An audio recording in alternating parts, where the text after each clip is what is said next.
Good morning, good morning. What is going on, guys, and welcome back to another one of my videos here. It is actually a pretty nice day outside. It's nice and calm, really relaxing. But this is what we got, guys. Now, I've been out for about a week or so I haven't been able to drive it much. And so right now, I'm actually going to pull it out and then kind of just get it warmed up and just kind of hear the sound of our people. So let me go ahead and get you guys a nice cold start.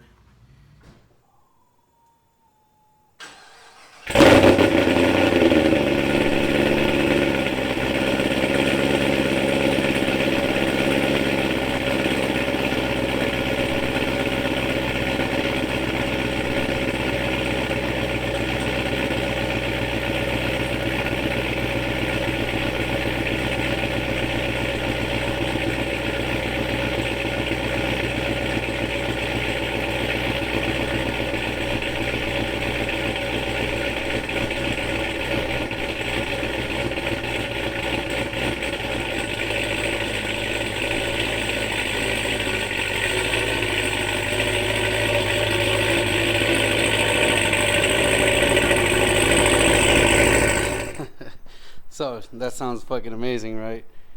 Oh man, I love this car and I can't wait to really get to drive it.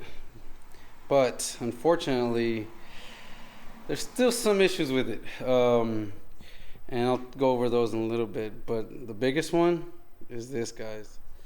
That's right. Looks like I got a little oil leak down in the front. Now, right now, I'll have to pull this car in and go ahead and jack it up and check down there, but that's not looking good, guys.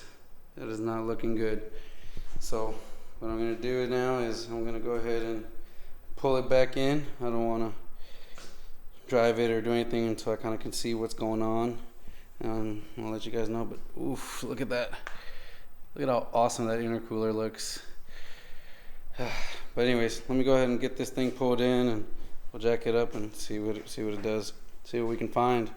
Hopefully it's nothing too, whatever it is, if it's not too bad, then I'll go ahead and have them take care of it at the shop whenever I go for my brake and oil change. I'll have them do the oil change and check it out. Hopefully, like I said, it's nothing too bad, but let's go take a look with it.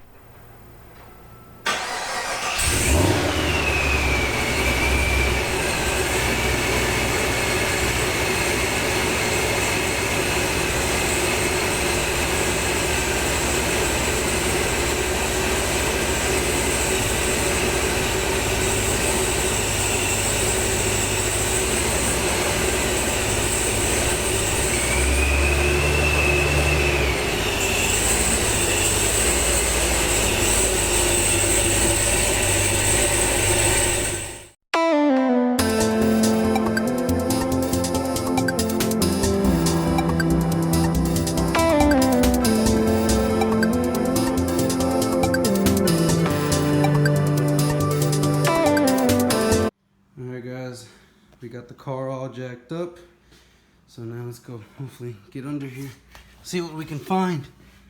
And so there's the leak. Now I'm gonna slide on down under here and hopefully I can fit in here to get a good idea of where this is coming from. But ooh, this exhaust is hot. All right, turn this the camera light on. Here we go. Got the camera back on. So as you can see, here's the oil, and I think I found my culprit right there by the bell housing and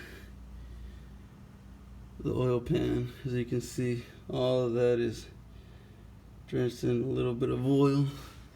Got some oil down here. Luckily, it looks pretty clean. I've got some right here about to be dripping from there. So I don't know, guys. What do you guys think? What could that possibly be? I hope it's an easy fix. Hope something they can fix. But I mean, I don't know why it's doing that. I mean, It shouldn't be. I mean, I really haven't even gotten on this car. Just barely putting in its braking miles, but already, as you can see there, just glistening. It's nice and wet. So this just happened. I was gone for about a week. And this is what I came back to. But that's unfortunate, guys. So found one problem. I found one problem.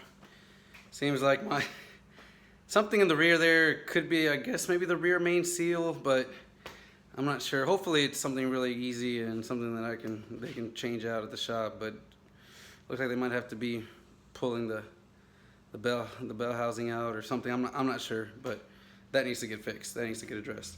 Now, the second issue I had was with regards to my shifter. So my shifter actually was really sloshy. I'm not sure why, but it would kind of had a lot of play in it, and that's why I did what everybody else does, Googled, and all I could find was that there's a little bushing from the upper shifter to the bottom shifter linkage that went ahead, that can fail whenever you drop these things to one-time use, and apparently you don't really know that unless you've looked it up. So I'm gonna have to end up ordering that, but I wanted to double check, make sure that that's the case. Unfortunately, I didn't jack up the car high enough, so I'm gonna go ahead and jack it up, and then I'll show you guys what I mean down under, and that way you guys can see what I'm talking about. So this is what I'm talking about right here. You guys see this this little bushing here? This is the upper shifter. It connects down to the middle linkage, but if you see that, look at that. It's supposed to be locked in there, but I can just use my finger and pop it out, and then obviously this just sloshes in there. So this white bushing and this hat, I believe, this grommet here need to be replaced. They're one-time use, and what's supposed to happen here, let it focus. What's supposed to happen is that white bushing's got some clips in there, and when you push it in, it locks in place. So it locks in place, but obviously, as you can see here, this is just not locking. So if you ever do pull and drop the transmission, pull the engine, whatever it is that you got to do, always double check this little bushing here. I'm gonna go ahead and order these parts, and this I can fix myself. This shouldn't be that big of an issue, so I'll be able to do that pretty easily. So guys, this is what I was talking about. See, right now I've already pushed in that little bushing, and so you'll see that it's very firm into the shifts. But when it was not firmly in there, this had a bunch of slosh and play in it, almost to where it's in drive, and I could get it to line up that the little highlighted orange all the way up to the neutral before it even shifted.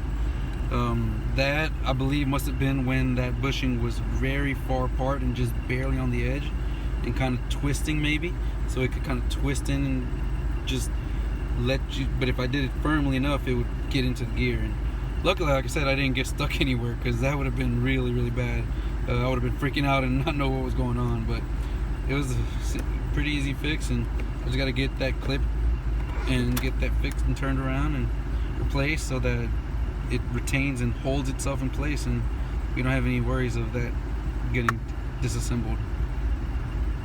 Well guys, there you have it.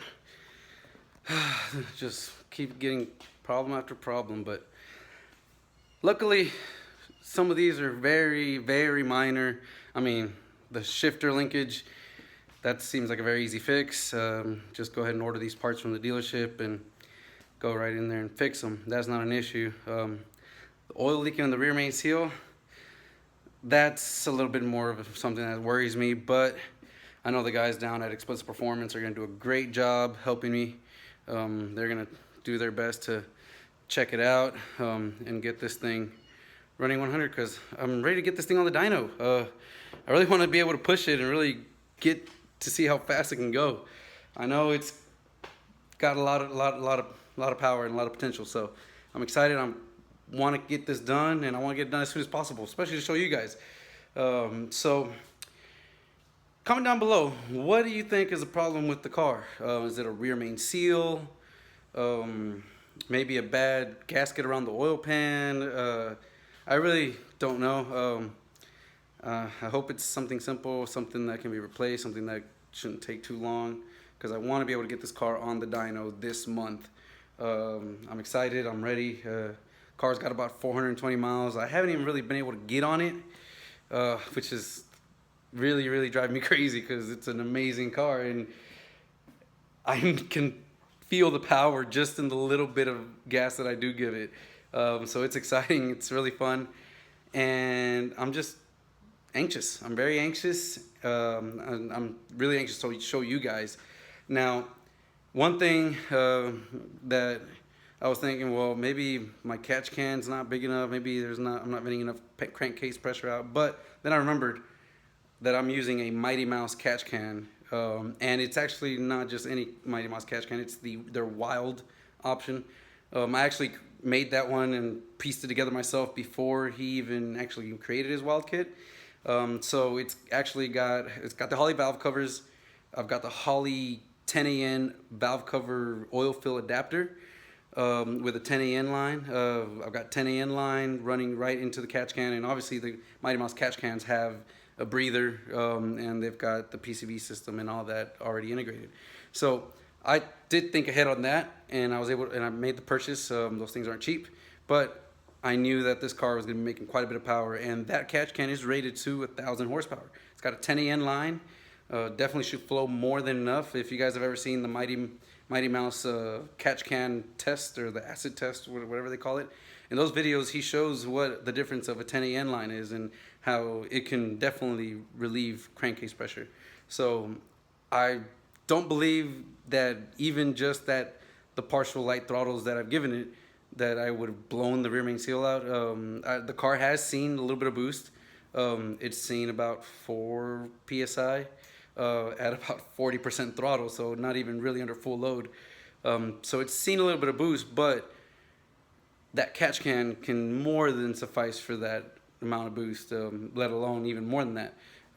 So hopefully it's just something that might have gotten pinched and it just needs to get reseated, or whatever the case may be. And like I said, Exquisite Performance, Drew, he'll take care of me. He'll double check everything and fix what needs to get fixed.